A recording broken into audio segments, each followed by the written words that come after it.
Have you ever wanted to draw faces but felt unsure where to start? In this course, I'll show you how to draw and paint simple expressive faces using watercolor and mixed media. In today's class, we'll be using watercolor and water-soluble pencil. We'll break it down into easy steps, loosen up, and most of all, enjoy the process. In this clip, I'm painting an expressive face on an abstract watercolor background. By the end of this 3-class course, you'll be confidently adding faces to your own art. I'll be breaking everything down with clear guidelines and step-by-step information.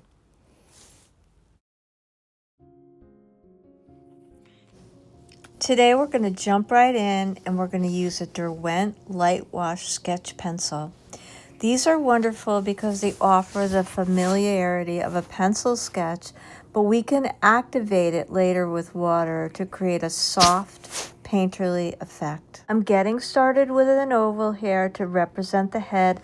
I'm not aiming for a perfect oval, just a general shape to work within. And we're going to find our proportions. These measurements are surprisingly consistent for most people. And remember, we're not aiming for perfection or a specific likeness, just a foundation that feels human and natural.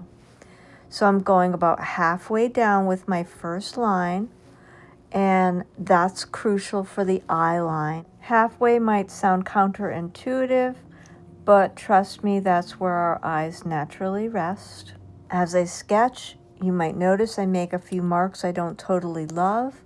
I want you to embrace this. I never erase. Stressing over a wrong line tightens your hand and blocks your flow.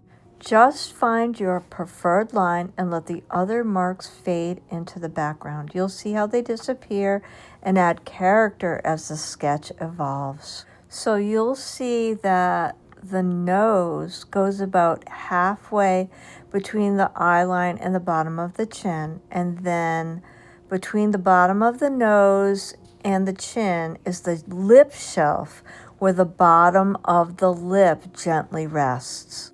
Now, I'm going to talk about a few other things like the ears.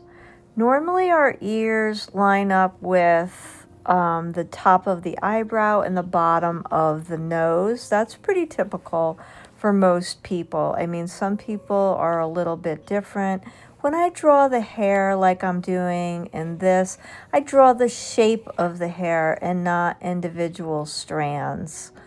I'm adding some eyelids here. And I'll start to put in my pupils and my irises. Those are all super important. Sometimes I add a lower lid. It depends on how detailed I want to be. It depends on the drawing that I'm doing. Another interesting proportion is that the center of our pupil, if you draw a straight line down, will come almost to the corners of our mouth. And that's a very typical proportion that we see in portraiture. Well, some people might be slightly different in one area or another. These are basic proportions that are a really good starting point for any adult portrait. Children are very different, and their proportions are completely different. And we can visit those in a future series. When I get most of the basic information down and I start to put the hair in, I'm starting to add just a little bit of shading because I am going to activate this picture. Now, water-soluble pencils are not quite like watercolor pencils. They're not really intense. They give you'll see because I'm going to activate it, but it's a very soft light wash that occurs when you use them. So I'm just kind of lightly shading because knowing that I can go back in and activate it. So the line work will become darker and then it will just activate a little bit enough so that you get just this light wash and it turns it into a softer, more painterly version of your drawing, which is really beautiful. And I really enjoy using them. So what I'm going to do is I'm going to link in the description box to all the materials I'm using today.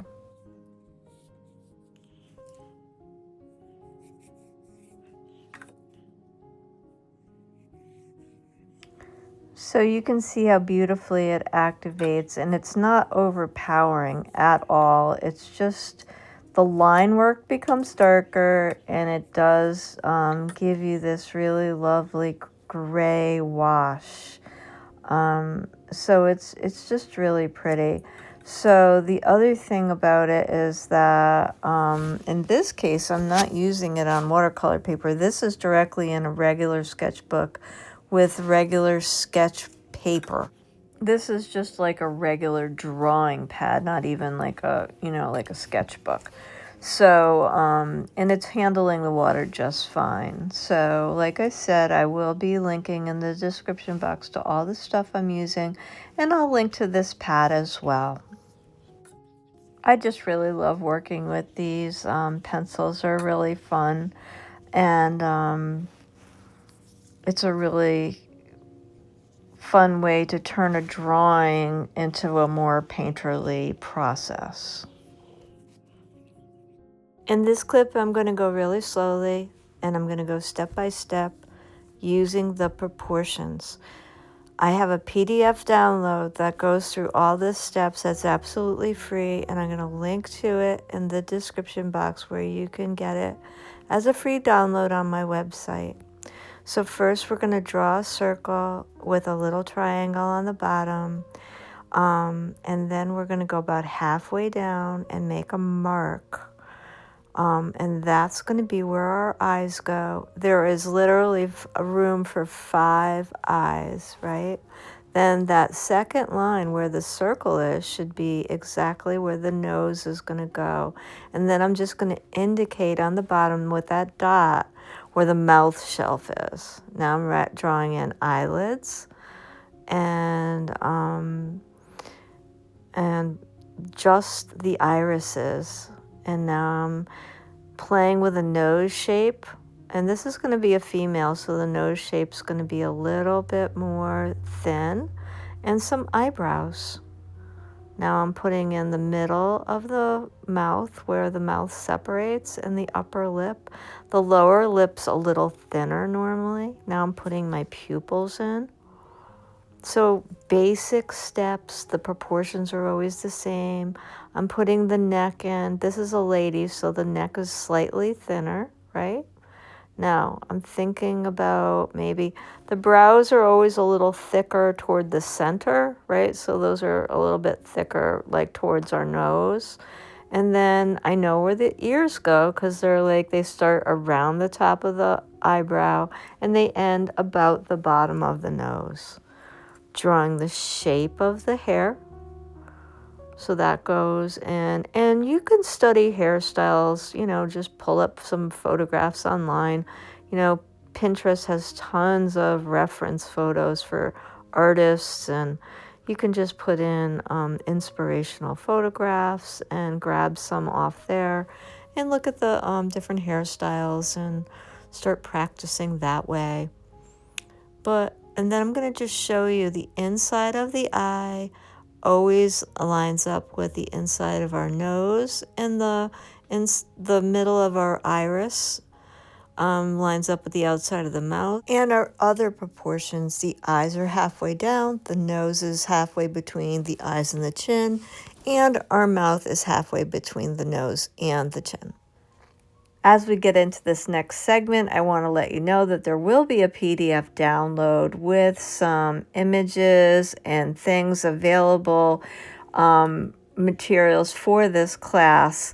It's totally free and it's available on my webpage, and I will put a link in the description box below. There'll be one available for each week in this series, and the first one will drop this week. When you try this next exercise, I want you to be in the moment and really pick a color that speaks to you. I chose to start with yellow, and feel free to dip in other colors while you're painting and let them run within the line if you choose to, like I'm doing. That's totally fine. We want to have fun here and allow things to happen intuitively. We're using our understanding now of the proportions we learned earlier to guide us, but we're focusing on feeling the lines. Stay present, observe, and try not to judge your work harshly. Once we have our basic contour and our basic elements of the face down, we can start adding light washes of color. And I'm not worried about skin tones or being really representational with the colors. I'm using pinks, I'm using bright yellows, I'm picking colors intuitively, and I'm allowing the colors to blend on the page and create happy accidents on the paper. You can see how the colors bloom and spread where they touch. That's the joy of watercolor and water media. It teaches us to let go of control and appreciate the flow. So when we combine the foundational structure of using proportions with the freedom of watercolor and intuitive color choices, we unlock a powerful, joyful way to create faces. I hope you enjoyed this first step into drawing faces with flow. But remember, it's never about perfection. It's about finding your way. It's about connection and process. So go ahead and practice, but never lose track of using your intuition. Don't beat yourself up. Enjoy the journey of art while you're creating and learning. You can download your free proportions guide for this week from the link in the description below. It'll really help you as we move into side views next time. If this lesson inspired you, please like, share, and subscribe to my channel so you don't miss week 2 of this course. Until then, happy creating, everyone.